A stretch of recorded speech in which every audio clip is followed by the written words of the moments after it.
योग विभाग द्वारा आयोजित साप्ताहिक व्याख्यान श्रृंखला में मैं सबसे पहले अपने प्रतिकुलपति महोदय professor doctor Sudhir Awasthi sir का हार्दिक स्वागत करता हूं।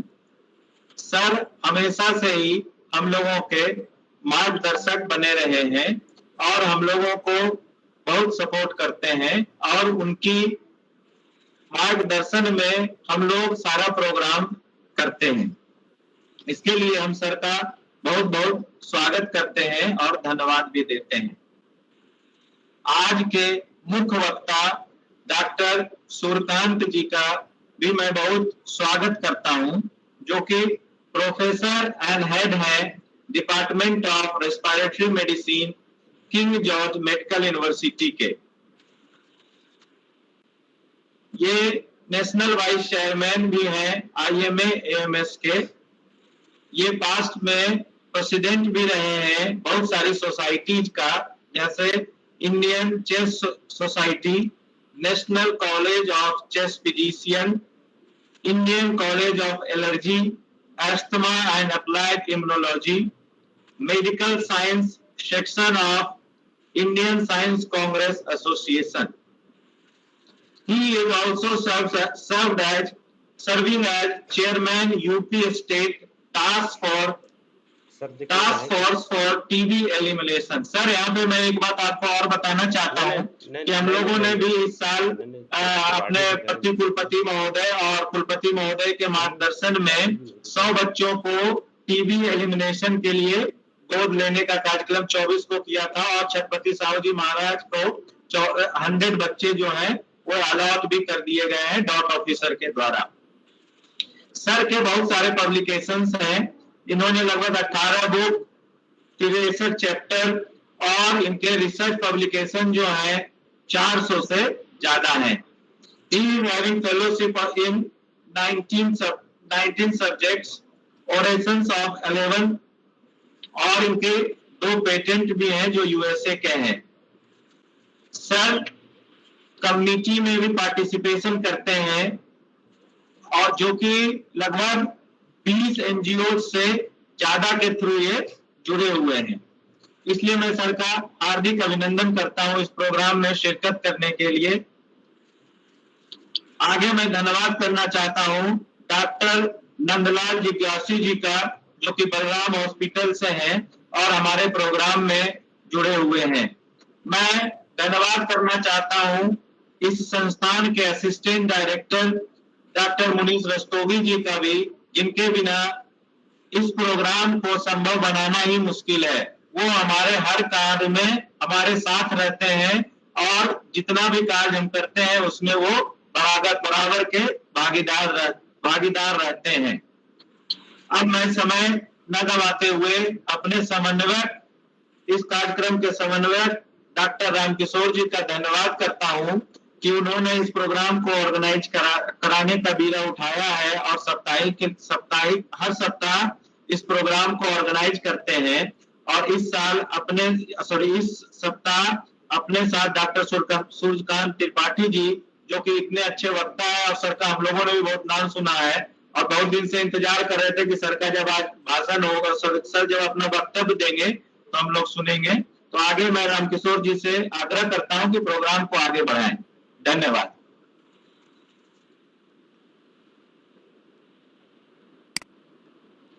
बहुत बहुत धन्यवाद सर। अब मैं निवेदन करूंगा आज के कार्यक्रम के मुख्य वक्ता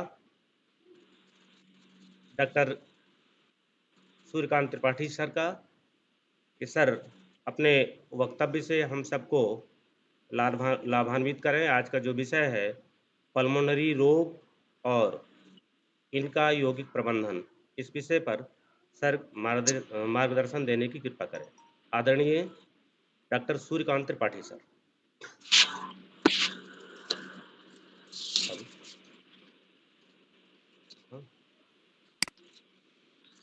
अध्यक्षीय भाषण बाद में।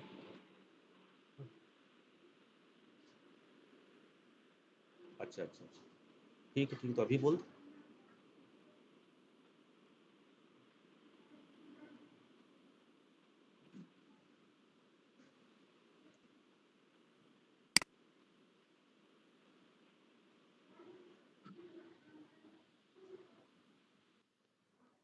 मैं निवेदन करूंगा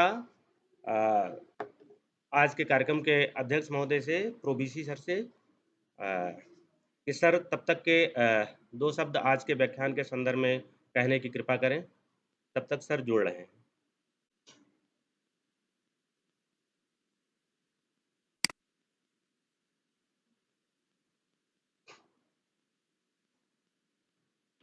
With this program, which is basically devoted to pulmonary medicine and yoga. I welcome all my guests, Dr. Surikant Tripathi and Dr. Nandlal, who are expert in this field. Hello. And they have expertise in this field, how the yoga can affect the physiology of the human beings and how we can make our lungs healthy with the help of yoga practices. This Department of Health Sciences, which has been converted to now School of Health Sciences, has taken lead in conducting the lecture series related to the yoga science and health science in general.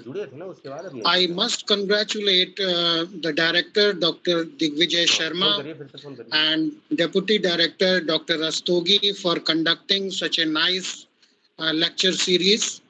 And I have also participated in the last lecture, which was conducted by some yoga teacher. And it was very well explained, very well organized lecture. This lecture is devoted since to the correlation between the yoga practices and the pulmonary medicine. I believe that being a life scientist, I'm not a medical scientist, I'm a life scientist, and I believe that the alveoli, which are the hub of taking oxygen, and they have a function to take oxygen, and then this oxygen is given to the every nook and corner of the body. If oxygen availability somehow is disturbed and not reaches to all the parts of the body, all the tissues of the body, all the cells of the body, then in this hypoxic condition, there can be development of certain ailments and diseases. I have read, because I have been the teacher of immunology, applied immunology, allergy, etc., which have been the topic in my last 30 years teaching. So I take interest in the physiology of the alveoli, physiology of the lungs, and overall the immunology of the whole system, which can combat with any type of infection. I personally feel that the availability of oxygen is related to the basic existence of human being on this earth. This is true, that we cannot live in an atmosphere of oxygen-less, in which oxygen is not found. But in certain areas, you will believe that in certain areas of the body, the hypoxic conditions are purposely created in order to kill the infection or the bacteria or the viruses, whatever they are. And these hypoxic conditions sometimes lead to the production of free radicals. Though the free radicals are very dangerous, they are very toxic for the human beings, but fortunately, these free radicals may also help the human being in combating with the infections also. Because these free radicals can kill any entry of the pathogen inside the alveoli, because we have alveolar macrophages present in the alveoli. And since our lungs are the, you can say the receiver of the oxygen or air from the body, from the atmosphere, in which many bacteria are there, many allergens are there, many pollen grains are there. So we have alveolar macrophages present, which can actually combat with the bacteria in order to produce free radicals. So though the free radicals are not very useful for the body, they are rather harmful, they are very toxic. But in alveolar macrophages, I have seen personally that these free radicals are a boon, and they can kill not the human cells, not the host cells, but they can kill the bacteria or any type of allergen or pathogen. So it will be interesting to note how the yoga practices can enhance the immunity of the body so that we can retaliate to any type of pathogen which is entering into our lungs. Dr. Tripathi, Suryakant Tripathi, is a well-known figure in our country, as has been read in his CV, and I believe that he will throw some light on the correlation between the yoga practices, how the yoga practices can improve the functioning of the lungs, basically the alveolar macrophages, how they can be strengthened to combat with the infection. So I must congratulate all the team members of this organizing team, and I formally welcome Dr. Tripathi and Dr. Nandlal for delivering their lecture. Thank you very much. बहुत बहुत धन्यवाद sir. हम सबको विश्वविद्यालय के कुलपति महोदय का आशीर्वाद और मार्गदर्शन प्राप्त हुआ। अब हम निवेदन करेंगे आज के इस ऑनलाइन संगोष्ठी के मुख्य वक्ता professor and head department of respiratory medicine, king George medical university Lucknow के डॉक्टर सूर्यकांत त्रिपाठी सर को कि सर अपने मार्गदर्शन से हम सबको कृतज्ञ करने की कृपा करें। सर।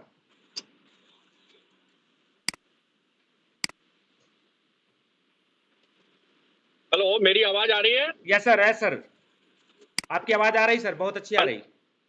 अच्छा, ठीक ठीक ठीक। आप सभी को मेरा नमस्कार। और ये बहुत ही महत्वपूर्ण विषय पर कार्यक्रम रखने के लिए institute of health sciences Kanpur विश्वविद्यालय को बहुत बहुत साधुवाद। प्रोफेसर विनय पाठक और उनकी जो पूरी टीम है उनको बहुत बहुत बधाई। देखिए, institute of health sciences Kanpur university पहले भी बहुत ही सक्रिय रूप से इस तरह के प्रोग्राम करता रहा है। कोविड के पहले फिजिकल प्रोग्राम करता था। मेरा सौभाग्य है कि मैं उसमें भी प्रेजेंट रहा कानपुर यूनिवर्सिटी कैंपस के अंदर। और इसके अतिरिक्त ऑनलाइन प्रोग्राम भी कोविड के दौरान काफी हुए। मेरा सौभाग्य है कि उसमें भी मुझे सहभागी होने का अवसर मिला। और आज पुनः एक बार बहुत ही महत्वपूर्ण विषय पर मुझे सहभागिता करने का सौभाग्य मिल रहा है। इसके लिए मैं आपका आभारी हूँ। देखिए, कोरोना के दौरान, और मैं चूंकि फेफड़े का चिकित्सक हूँ, लंग का स्पेशलिस्ट हूँ, तो कोरोना के दौरान पूरी दुनिया में हमारे भारत के लोगों ने भी, उत्तर प्रदेश के लोगों ने भी जाना कि फेफड़े की महत्ता क्या होती है। वैसे तो ये भी जाना कि डॉक्टर्स की इंपॉर्टेंस क्या होती है, ये भी कई लोगों को पता चला जिनको नहीं मालूम था, जो बहुत कैजुअल लेते थे कि हमें डॉक्टरों से क्या लेना देना, हम तो जिम में जाते हैं, मस्त रहते हैं, स्वस्थ रहते हैं। और दूसरा ये कि वास्तव में लंग स्पेशलिस्ट हैं, वो उनकी क्या इंपॉर्टेंस है।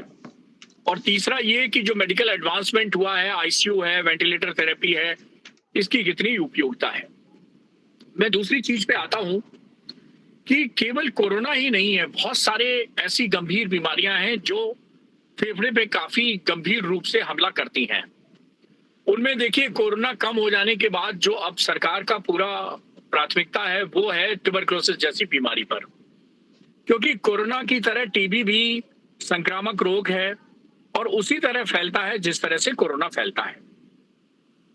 और ये उसी तरह से गंभीर रूप से हमला करता है फेफड़े पर जिस तरह से कोरोना करता है।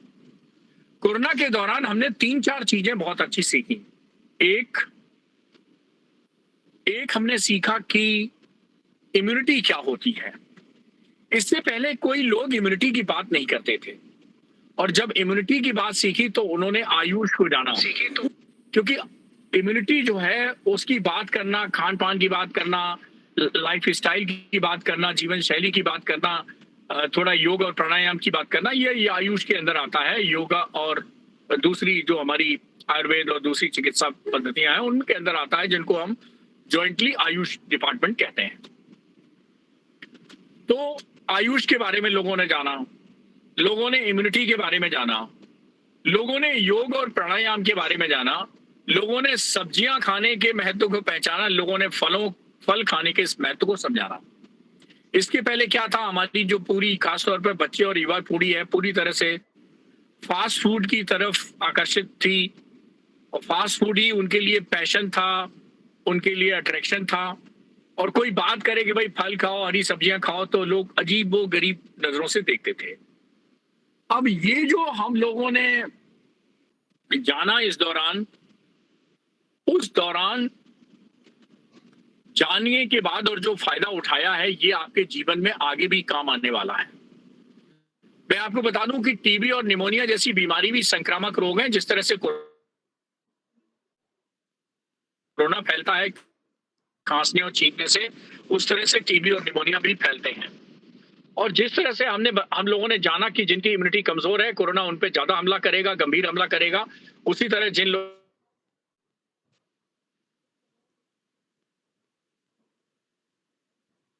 कोविड के दौरान वो कोविड एप्रोप्रिएट बिहेवियर के जो तत्व हैं, जो एलिमेंट्स हैं, वो हमें काम आने वाले हैं टीबी मुक्त भारत बनाने में भी।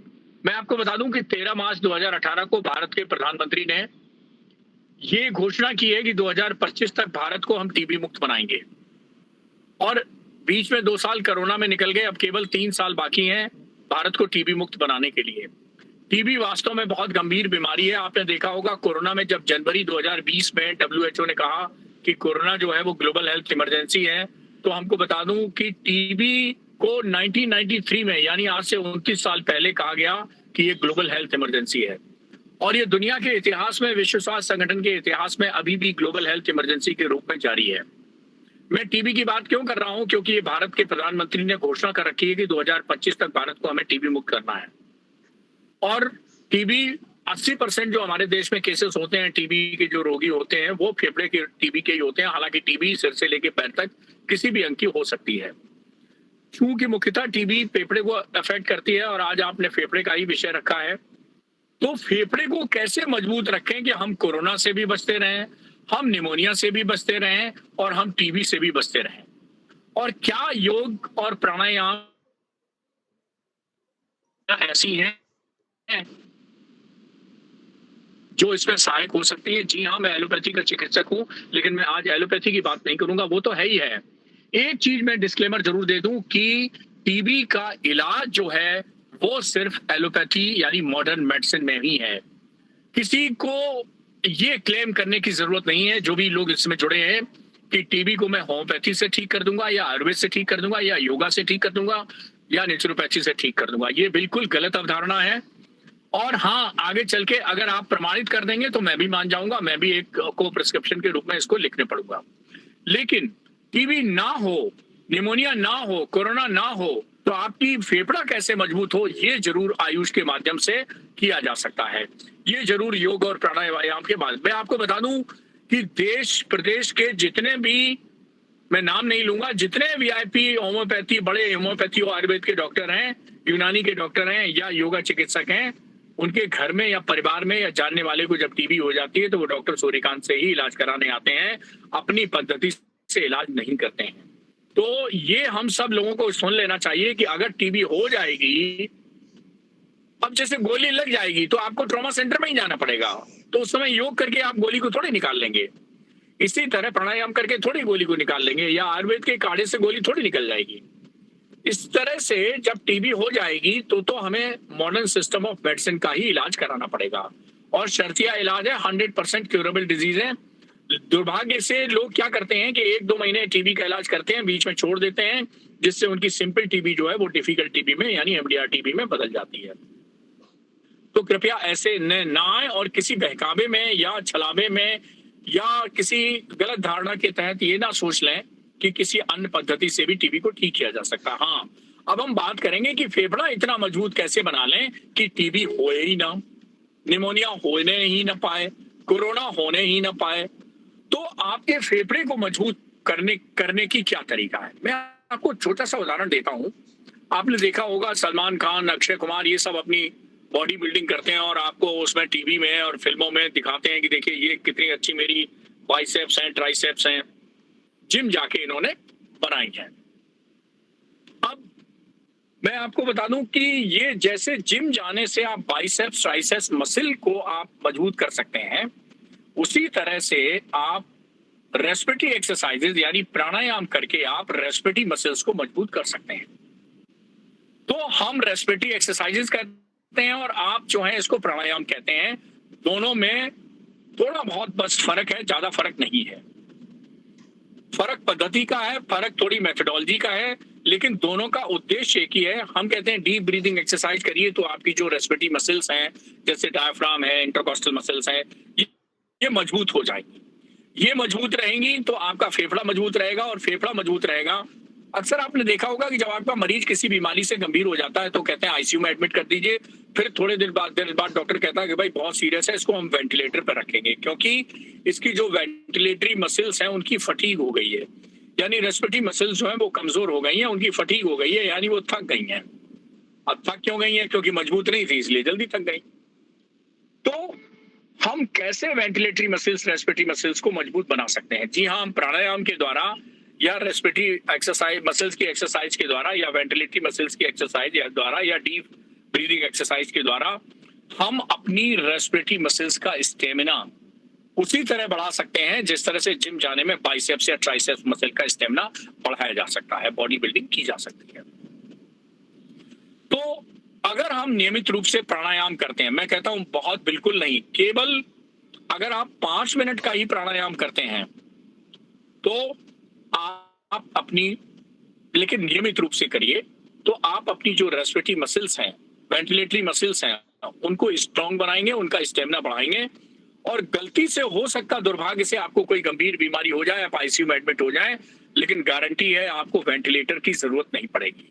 तो प्राणायाम हमारी भारतीय संस्कृति की वो धरोहर है जो आपको मॉडर्न मेडिसिन के अल्ट्रा ट्रीटमेंट यानी वेंटिलेटर पर जाने से बचाती है। हमें इस चीज को प्रोपेगेट करना है, ना कि इस चीज को प्रोपेगेट करना है कि कोई बीमारी हो जाए तो हम योग से, प्राणायाम से, होम्योपैथी से, आयुर्वेद से ठीक कर देंगे। नहीं, हमें ये प्रोपेगेट नहीं करना है। हमें ये प्रोपेगेट करना है कि हम फेफड़े को कैसे मजबूत बनाएं और फेफड़े की बीमारियों से किस तरह बचे रहें। तो हमारी जितनी भी आयुष की पद्धतियां, हमारे जितने भी योग और प्राणायाम है, इनका 90% जो उद्देश्य है वो प्रिवेंटिव एंड प्रमोटिव हेल्थ के लिए है, क्यूरेटिव हेल्थ के लिए नहीं है। क्यूरेटिव हेल्थ में ये एडजुवेंट तो साबित हो सकते हैं, लेकिन ये मेन ट्रीटमेंट नहीं है। कोई ये कहे कि आप शुगर की दवा छोड़ दीजिए और केवल प्राणायाम करिए, आप ठीक हो जाएंगे, ये सर्वथा गलत है, ऐसा बिल्कुल नहीं करना चाहिए। तो हमारा जो योग और प्राणायाम है वो प्रिवेंटिव एस्पेक्ट के लिए है, वो प्रोमोटिव एस्पेक्ट ऑफ हेल्थ के लिए है, और वो एडजुवेंट यानी सहायक चिकित्सा का रोल अदा कर सकता है क्यूरेटिव हेल्थ के लिए। 3 ही तरह की हेल्थ होती हैं। हेल्थ तो वैसे बहुत तरह के 9 आयाम माने गए हैं WHO में, और 9 आयाम में मैं आपको बता दूं, शायद बहुत कम लोगों को आपको जानकारी होगी।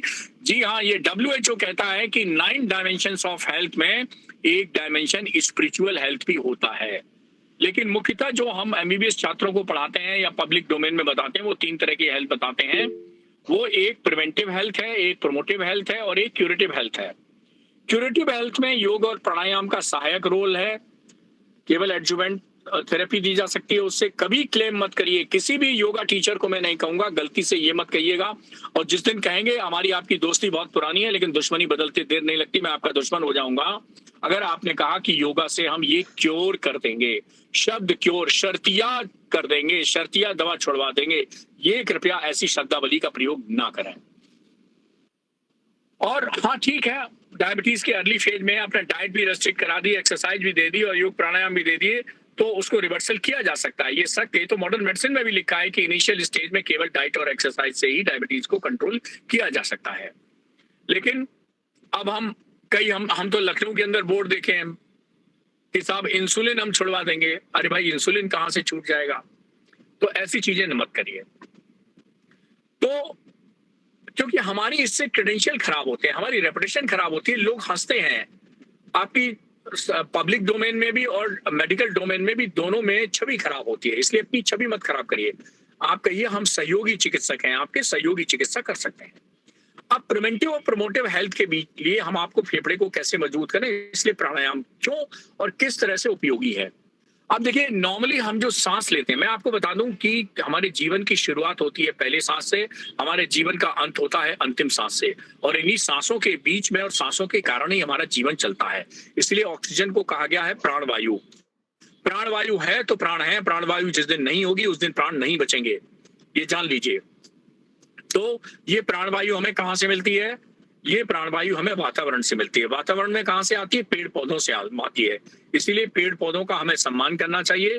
पेड़ पौधों को हर शाम को या कहीं भी गुजरते हुए उनको नमन करना चाहिए कि पेड़ पौधा जी आपको बहुत बहुत धन्यवाद, आप हमें रोज 350 लीटर ऑक्सीजन देते हैं जो हमें जिंदा रहने के लिए मेरे काम आती है। जी हाँ, दिन भर में 350 लीटर ऑक्सीजन साधारण जीवन के लिए जरूरत होती है। अगर आप कोई स्पोर्ट्समैन है या और एक्सर्शन का काम करते हैं तो वो 500-600 लीटर भी आपको जरूरत पड़ सकती है। तो ये एक बार में हम आधा लीटर सांस लेते हैं और एक बार में हम 15 बार, 1 मिनट में हम 15 बार सांस लेते हैं, और ये क्रिया निर्बाध रूप से चलती रहती है हमारे जीवन भर। अब नॉर्मली जो हम सांस लेते हैं वो हम किसी प्रयास से नहीं लेते हैं, अपने आप ऑटोमेटिक सांस लेते रहते हैं, सांस छोड़ते रहते हैं, लेते हैं तो ऑक्सीजन, छोड़ते हैं तो कार्बन डाइऑक्साइड, ये प्रक्रिया चलती रहती है, हमको पता नहीं चलता है। तो ये ऑटोमेटिक प्रक्रिया एक चलती रहती है, हमको पता नहीं चलता है। अब अगर हम कॉशियसली प्रयास के साथ सांस लेते हैं तो हम, प्राणायाम का मतलब ही है प्राण प्लस आयाम। आयाम का मतलब होता है बढ़ाना, प्राण का मतलब प्राणवायु यानी ऑक्सीजन। तो this is called extension of breathing, यानी हम गहरी सांस इसमें लेते हैं। तो नॉर्मली जो सांस लेते हैं उसमें आधा लीटर सांस अंदर जाती है। जब हम गहरी सांस लेते हैं प्राणायाम में तो ये सांस जो है हमारी दोगुनी बढ़ जाती है, यानी 1 लीटर, 1.5 लीटर, 2 लीटर तक भी हम एक बार में सांस ले सकते हैं। अब जब आधा लीटर हम सांस लेते हैं तो फेफड़ा नॉर्मली फैलता है और फिर जब छोड़ते हैं तो नॉर्मली सिकुड़ता है। लेकिन फेफड़ा हमारा गुब्बारे की तरह होता है, जितना ज्यादा फुलाओगे ज्यादा फूलेगा, इलास्टिक स्ट्रक्चर है। तो जब हम प्राणायाम करते हैं तो हमारा फेफड़ा ज्यादा फैलता है, तो फेफड़े का स्टेमिना बढ़ता है, फेफड़े की कार्य क्षमता बढ़ती है। नॉर्मली जो हम सांस लेते हैं वो फेफड़े के छोटा स्ट्रक्चर जिसको हम एल्वुलाई कहते हैं वहां जाती है, वहां से फिर इसको ब्लड कैपिलरीज में ब्लड सर्कुलेशन के अंदर ट्रांसफर हो जाती है और शरीर के विभिन्न अंगों में काम आती है ऑक्सीजन, क्योंकि हर शरीर का हर अंग बिना ऑक्सीजन के कार्य नहीं कर सकता है, ऑक्सीजन से ही कार्य करता है। तो ये जो ऑक्सीजन कैरिंग कैपेसिटी है, अगर आप प्राणायाम करेंगे तो ये अचानक बढ़ जाती है। नॉर्मली आप आधा लीटर सांस ले रहे थे, अब आप 1.5-2 लीटर सांस ले रहे हैं, तो आपकी ऑक्सीजन कैरिंग कैपेसिटी बढ़ गई। तो शरीर के अंदर स्फूर्ति पैदा होती है, ऊर्जा पैदा होती है। ऑक्सीजन चूंकि हमारा ईंधन है हर कार्य के लिए, तो हमारा ऑक्सीजन रिजर्व बॉडी का बढ़ता है। हमारे अंदर ऑक्सीजन की रिक्वायरमेंट है, उससे ज्यादा ऑक्सीजन प्रवाहित होने लगती है और हम स्फूर्ति का एहसास करते हैं, ऊर्जावान हमारे अंदर महसूस जो अनुभव है वो आता है। और सबसे बड़ी बात कि ये जो छोटे स्ट्रक्चर एल्वुलाई होते हैं फेफड़े के अंदर, ये 1/3 एल्वुलाई नॉर्मल सांस लेने में हमारे बंद पड़े रहते हैं, कोलैप्स पड़ते रहते हैं। जब हम गहरी सांस लेते हैं तो ये सब खुल जाते हैं। तो बंद एल्वुलाई जो आपने जब से जन्म लिया है ये कभी खुले ही नहीं, क्योंकि आपने जीवन में गहरी सांस ली ही नहीं, तो वो भी खुल जाते हैं और वो भी आपकी ऑक्सीजन कैरिंग कैपेसिटी जो लंग की है वो बढ़ा देते हैं। जब आप गहरी सांस लेते हैं तो फेफड़े के अंदर जो ब्लड सर्कुलेशन है वो भी बढ़ जाता है और हमारी जो डिफ्यूजन की प्रक्रिया है ऑक्सीजन की, ऑक्सीजन किससे मिलकर चलती है? हीमोग्लोबिन। हीमोग्लोबिन किस में होता है? आरबीसी। आरबीसी कहाँ होती है? ब्लड सर्कुलेशन में। तो हमारा वेंटिलेशन अर्थात ऑक्सीजन कैरिंग कैपेसिटी और परफ्यूजन यानी ब्लड सर्कुलेशन दोनों ही प्राणायाम से बढ़ जाते हैं। तो प्राणायाम वेंटिलेशन और परफ्यूजन यानी रक्त संचरण और ऑक्सीजन का परिवहन ये दोनों बढ़ाता है। दोनों बढ़ाता है तो हीमोग्लोबिन का भी संचरण बढ़ जाता है, ऑक्सीजन का भी संचरण बढ़ जाता है और हीमोग्लोबिन ऑक्सीजन के साथ संयुक्त रूप से मिलकर प्रवाहित होती है, विभिन्न अंगों में जाती है। तो हमारे लंग का सर्कुलेशन बढ़ गया, हमारे लंग का वेंटिलेशन बढ़ गया, हमारे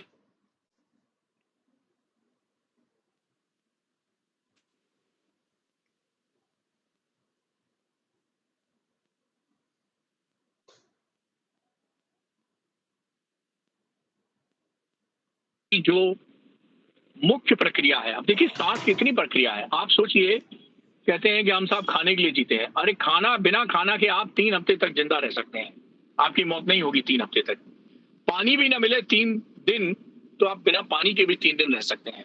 लेकिन कभी आपने सोचा है कि ऑक्सीजन मिले, सांस न मिले तो आप कितने समय तक जिंदा रह सकते हैं? सिर्फ और सिर्फ 3 मिनट। इतनी महत्ता है सांस की, और मैं तो सांस का चिकित्सक हूं, तो आप समझ सकते हैं कि कितनी इंपॉर्टेंस होती है ये। तो बिना सांस के आप 3 मिनट जिंदा नहीं रह सकते हैं, बिना पानी के तो आप 3 दिन जिंदा रह सकते हैं, बिना खाने के तो आप 3 हफ्ता जिंदा रह सकते हैं। तो सांस बहुत महत्वपूर्ण है, और इसीलिए फेफड़े का आपको साफ सुथरा रखना, उसका स्टेमिना बढ़ाना बहुत जरूरी है। और जितने संक्रामक रोग होते हैं जो खांसने और छींकने से और हाथ मिलाने से और इन सब चीजों से, मतलब एक व्यक्ति से दूसरे व्यक्ति में जो रोग फैलता है उसको हम संचारी रोग या कम्युनिकेबल डिजीज कहते हैं, और वो सब ज्यादातर किसमें संक्रमण करते हैं? फेफड़े में संक्रमण करते हैं। इसलिए फेफड़ा हमारे लिए बहुत इंपॉर्टेंट है। फेफड़े की हेल्थ, लंग हेल्थ बहुत इंपॉर्टेंट है, लंग का स्टेमिना बढ़ना बहुत जरूरी है। तो इसलिए आप सभी से निवेदन है कि प्राणायाम करिए, 5 मिनट अपने जीवन में दीजिए, और प्राणायाम करेंगे तो आपका लंग में बंद पड़े एल्वुलाई वो खुलेंगे, आपकी जो रक्त का संचरण है वो खुलेगा, आपका ऑक्सीजन का जो परिवहन हो रहा है वो बढ़ेगा, और आपकी जो लंग मसल्स हैं वो मजबूत होंगी। बिल्कुल आपको जिस तरह से बाकी मसल्स को आप जिम में जाके बढ़ा सकते हैं, उसी तरह आपको प्राणायाम से लंग की मसल्स यानी रेस्पिरेटरी मसल्स मजबूत कर सकते हैं। और रेस्पिरेटरी मसल्स मजबूत रहेंगी तो बीमार पड़ने पर वेंटिलेटरी फटीग नहीं होगी, रेस्पिरेटरी मसल्स कमजोर नहीं पड़ेंगी और आपको वेंटिलेटर की आवश्यकता नहीं पड़ेगी। तो ये तो प्राणायाम के द्वारा हो गई लंग हेल्थ को इम्प्रूव करने वाली बात। अब क्या हम कोई और तरीके हैं जिससे हम अपने को फेफड़े को सुरक्षित रख सकते हैं, मजबूत रख सकते हैं? जी हाँ, मैं इसी बहाने और भी तरीके बता देता हूँ। आप घर से बाहर निकलते हैं तो बहुत सारा वायु प्रदूषण होता है। अगर आप घर से बाहर निकलते हुए मास्क लगा के चलेंगे तो आप वायु प्रदूषण से बचे रहेंगे, और ये जो वातावरण में गंदगी है, वायु प्रदूषण है, ये आपके फेफड़े में नहीं जा पाएगा, फेफड़े को गंदा नहीं कर पाएगा। तो अगर आप फेफड़ा मजबूत करना चाहते हैं, लंग हेल्थ इंप्रूव करना चाहते हैं, तो वायु प्रदूषण से बचना पड़ेगा। आपको घर से बाहर निकलते ही जहां पर भी, खासतौर पर चौराहे में, रेलवे स्टेशन में, ट्रैफिक में, भीड़ में, यहाँ पे वायु प्रदूषण ज्यादा होता है, तो इसलिए घर से निकलते ही मास्क लगा दीजिए। बिल्कुल ये सोच गलत है कि कोरोना खत्म हो गया अब तो हम मास्क फेंक देते हैं। नहीं, मास्क आपको कोरोना से ही नहीं बचाता है, मास्क वायु प्रदूषण से भी बचाता है। मास्क जो है टीबी और निमोनिया जैसी गंभीर बीमारियों से भी बचाता है। तो मास्क लगा के रखिए, वायु प्रदूषण से बचते रहिए, और इस तरह से अपनी लंग हेल्थ को इम्प्रूव करिए। दूसरा लोग जो बीड़ी सिगरेट पीते हैं वो भी अपने फेफड़े को खराब कर लेते हैं, तो धूम्रपान मत करें। अगर आप धूम्रपान करेंगे तो लंग हेल्थ खराब कर लेंगे। तो दूसरी मेरी सलाह है, पहली सलाह प्राणायाम करिए, दूसरी सलाह मास्क लगाइए घर से बाहर, और तीसरा ये है कि धूम्रपान मत करिए। अगर धूम्रपान करेंगे तो आपको जो धूम्रपान का जो काला धुआं है, वो धूम्रपान के अंदर जो धुआं होता है उसमें 7000 ऑड केमिकल्स पाए जाते हैं, उसमें 70 से ज्यादा ऐसे तत्व हैं जिनसे कैंसर हो सकता है, और सिगरेट पीने से 40 तरह के कैंसर और 25 तरह की अन्य बीमारियां होती है, इसलिए इससे बचे रहिए। अगला एक और काम है जिसमें आप लंग हेल्थ को प्रमोट कर सकते हैं, वो क्या है? वो है स्टीम लेना, यानी भाप लेना।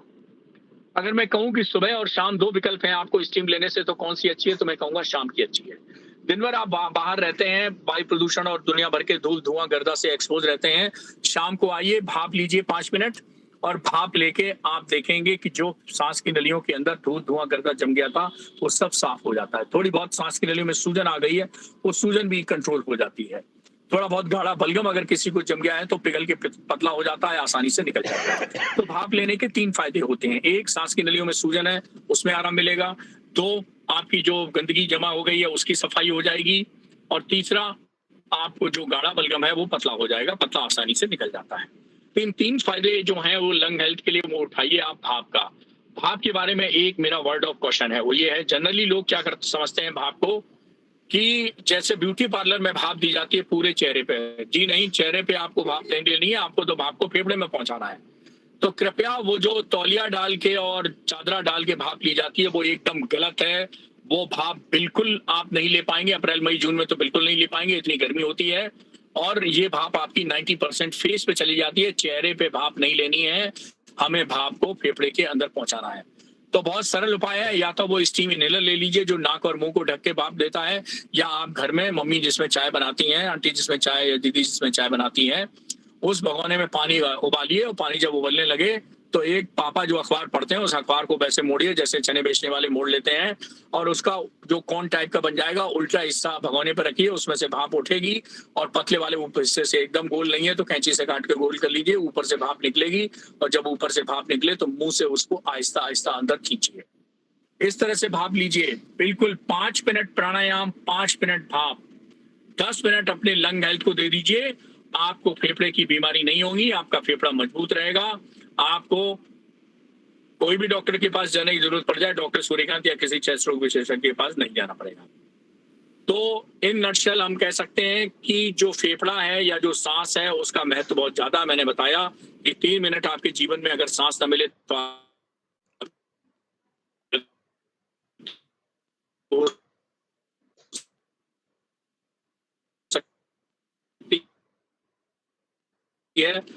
तो आप सोचिए कि लंग हेल्थ कितनी इंपॉर्टेंट है।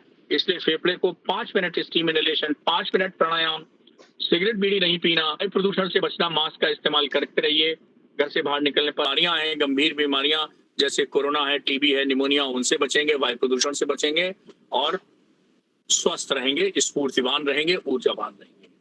कानपुर यूनिवर्सिटी और इंस्टीट्यूट हेल्थ साइंसेज ने और नंदलाल जी ने, रामकिशोर गुप्ता जी ने, और ये जो हमको अवसर दिया इसके लिए बहुत बहुत धन्यवाद। बहुत बहुत धन्यवाद सर। बहुत ही सरल ढंग से आपके द्वारा जो टिप्स मिले, लेकिन बहुत ही गंभीर और बहुत ही उपयोगी, जो एक बहुत ही सामान्य व्यक्ति भी उनको समझ सकता है और अपने लंग्स को सशक्त कर सकता है, मजबूत कर सकता है। और इसके अलावा जो सबसे प्रमुख बात रही, जो ढेर सारे योग प्रशिक्षक विभिन्न तरह के क्लेम करते हैं या अतिवाद करते हैं, उसमें भी आपने बहुत सही और सटीक मार्गदर्शन दिया। अब मैं आमंत्रित करूंगा अपने श्रोतागणों को कि अगर कोई कुछ क्वेश्चन पूछना चाहें, किसी कोई जिज्ञासा हो तो सर से आप अपनी जिज्ञासा को पूछ सकते हैं। ऑडियंस में किसी कोई क्वेश्चन है, कोई जिज्ञासा है?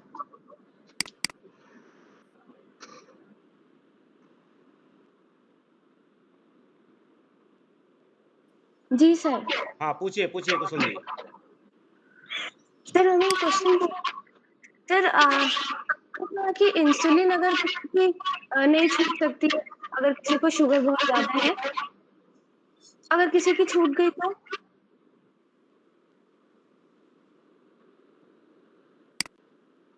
आपका क्वेश्चन समझ में नहीं आया। सर योग से बोले कि इंसुलिन नहीं छूट सकती है, अगर योग से इंसुलिन छूट गई तो? सर आप जुड़े हुए हैं क्या?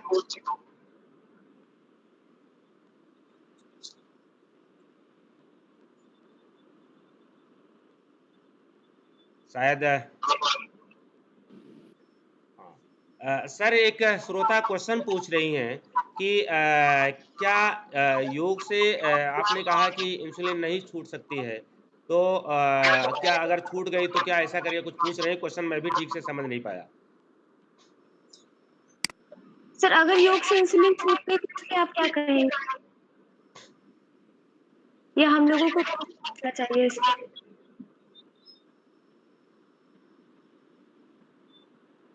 सर आप म्यूट हैं। सर आप अनम्यूट कर लीजिए प्लीज, आप म्यूट हैं सर। अच्छा हाँ बोलिए बोलिए बोलिए, दोबारा बोलिए। सर हम ये कह रहे हैं कि आप योग से इंसुलिन नहीं छूट सकती है, आप इस तरह का दावा मत करिए, लेकिन देखिए हम इंसुलिन हमारे थ्रू ही अगर किसी की छूट गई है। ठीक है सुनिए, मैं इसमें बताता हूँ। देखिए योग से इंसुलिन छोड़ने का एक ही तरीका है कि अगर पैंक्रियाज इंसुलिन पैदा कर रहा है तो योग स्टिमुलेट कर सकता है पैंक्रियाज को, मान सकते हैं हम। लेकिन अगर बीटा सेल्स अब एग्जॉस्ट हो गई हैं, जब इंसुलिन तभी दिया जाता है जब बीटा सेल्स एग्जॉस्ट हो जाती हैं। जब बीटा सेल्स इंसुलिन पैदा ही नहीं कर पा रही तो योग कहाँ से उसको बीटा सेल्स से इंसुलिन पैदा कर देगा। तो जो लोग इंसुलिन जल्दी लेने लगे हैं बीटा सेल्स एग्जॉस्ट होने से पहले, अब देखिए इंसुलिन तब दिया जाता है जब आपका शरीर इंसुलिन पैदा ही नहीं कर पा रहा है, जब बीटा सेल्स एग्जॉस्ट कर रही हैं तो बीटा सेल्स नई नहीं बन सकती हैं। आप जान लीजिए भगवान ने बीटा सेल्स बनाई, इंसान नहीं बना सकता बीटा सेल्स। तो अगर इंसुलिन किसी को अर्ली शुरू कर दिया गया है, यानी इंडिकेशन नहीं था इंसुलिन का और इंसुलिन शुरू कर दिया गया है, तो हो सकता है छूट जाए, लेकिन ऐसे नहीं। जब इंसुलिन वाकई में इंडिकेटेड था, जब बॉडी के अंदर इंसुलिन पैदा ही नहीं हो रहा है, उसको पैदा करने वाली बीटा सेल्स एग्जॉस्ट हो गई हैं, तो कोई मानव इंसान बीटा सेल्स बना नहीं सकता। वो तो भगवान की बनाई हुई बीटा सेल्स हैं, कैसे बन जाएंगे?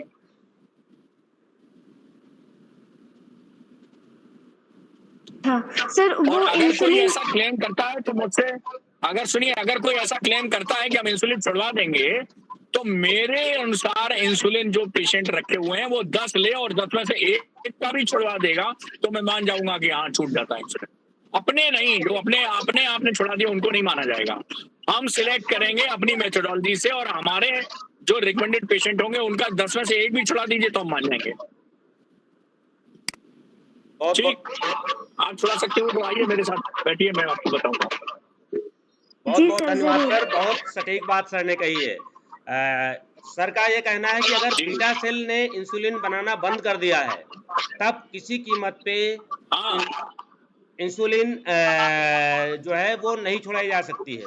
और अगर किसी कारण से बीटा सेल इंसुलिन जनरेट कर रही है और किसी को पता नहीं चला, उसने इंसुलिन भी शुरू कर दिया, एक्सटर्नल इंसुलिन, तो ऐसी दशा में उसमें तो संभावना है कि छुड़ाई जा सकती है, उसमें मैं मानता हूँ कि संभावना है छुड़ाई जा सकती है। और अगर कोई योग शिक्षक कहता है कि नहीं हम कर सकते हैं, तो सर के ऐसे पेशेंट, सर आपको पेशेंट देंगे, उन पेशेंट पे करिए एक्सपेरिमेंट। अगर ऐसा हो जाता है उनसे कहिए कि डॉक्टर सूर्यकांत से संपर्क करें, मेरे द्वारा सिलेक्टेड पेशेंट को छुड़ाएं और उनको नोबेल प्राइज हम दिलवा देंगे। बहुत बहुत बहुत बहुत सही और बहुत साइंटिफिक सटीक बात कही है सर आपने। इसके अलावा एक क्वेश्चन हम और लेंगे, अगर एक क्वेश्चन किसी और की जिज्ञासा हो तो पूछ सकते हैं जी। कोई और श्रोताओं में से कोई एक क्वेश्चन पूछ सकता है? देखिए क्या है कि आप देखिए, मैं 1 मिनट पहले बोल दूं, आप देखिए कि शायद दुनिया में अकेला डॉक्टर सूर्यकांत है जो एलोपैथी के चिकित्सक हैं और योग और प्राणायाम के इतने बड़े प्रवर्तक हैं, नंबर 1 बात। लेकिन मुझे चिंता ये है कि योग और प्राणायाम के द्वारा अगर अति उत्साह में ऐसी लोग उन पे हंसेंगे, तो हमारे योग की इतनी पुरातन ये विरासत है जिसपे हम गर्व कर रहे हैं आज, और मोदी जी ने जिसको अंतर्राष्ट्रीय स्वरूप दिया है, प्रधानमंत्री जी ने, उसकी प्रतिष्ठा को ठेस लगेगा, उसकी प्रतिष्ठा को थोड़ा झटका लगेगा। इसलिए कृपया ऐसी बातें अति उत्साह में ना करें। मैं आपका शुभ चिंतक हूं, साथ में मैं क्रिटिकल अप्रेजल भी हूं। जी सर, थैंक यू। और एक बार श्रोताओं को बताओ अस्थमा में क्या रोल है, प्राणायाम का अस्थमा में क्या रोल है, इसकी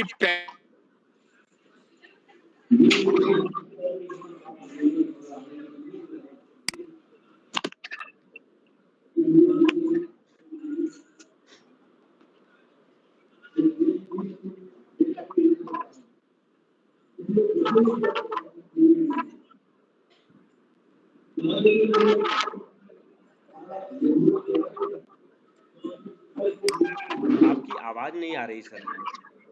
सर आवाज भी नहीं आ रही है, फिगर भी नहीं आ रहा है।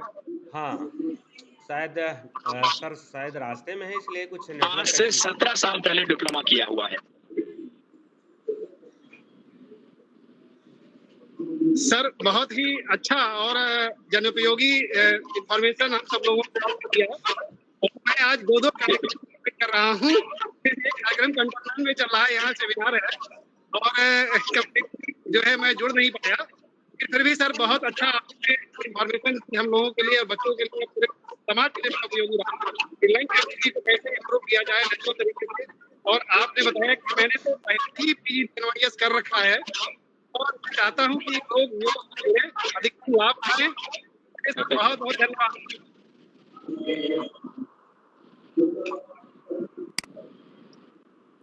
धन्यवाद सर, बहुत बहुत धन्यवाद। एक क्वेश्चन कोई अगर और ऑडियंस से पूछ सकता है तो एक क्वेश्चन के लिए और मैं सर से अनुमति चाहूंगा, अदरवाइज कार्यक्रम को समाप्त कर ले चले। जी बताइए। आप श्रोताओं में से कोई एक क्वेश्चन अगर और पूछना चाहे तो एक लोगों को और क्वेश्चन की अनुमति है।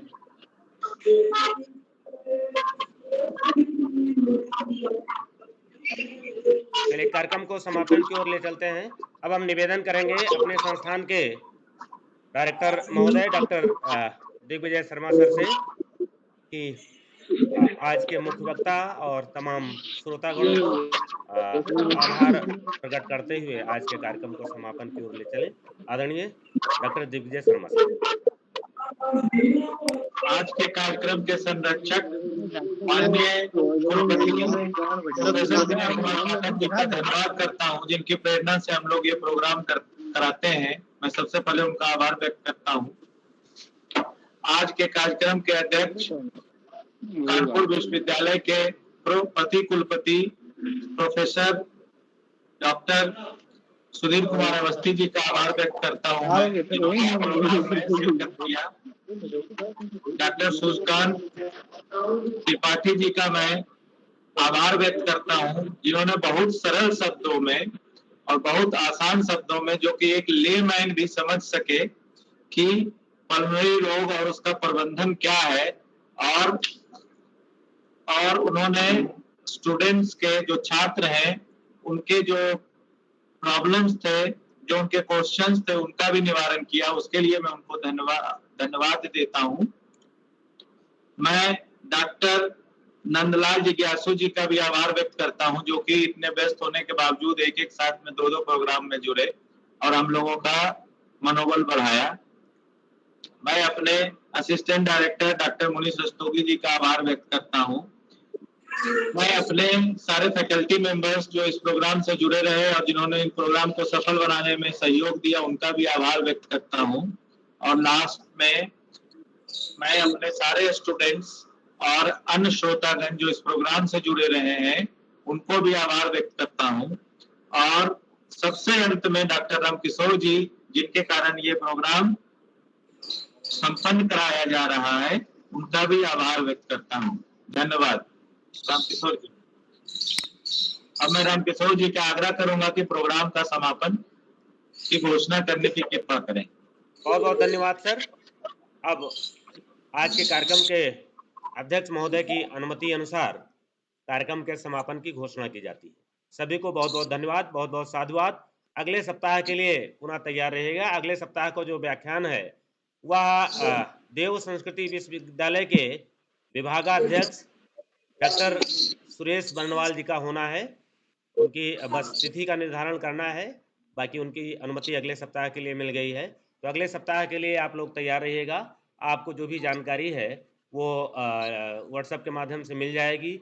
नंबर 2 सर का आज का जो व्याख्यान है ये पूरा रिकॉर्ड हुआ है, तो इसको भी जिसको किसी कारण से ना सुन पाए हो या उसको लेना हो तो उसको भी ले सकते हैं, उसका भी लिंक मिल जाएगा। बहुत बहुत धन्यवाद। कार्यक्रम के समापन की घोषणा की जा रही है। धन्यवाद धन्यवाद।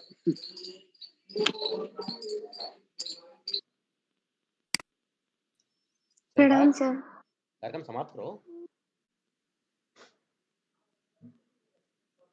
बहुत ही सुंदर व्याख्यान रहा और बहुत बहुत धन्यवाद रामकिशोर जी, आपका बहुत बहुत धन्यवाद जो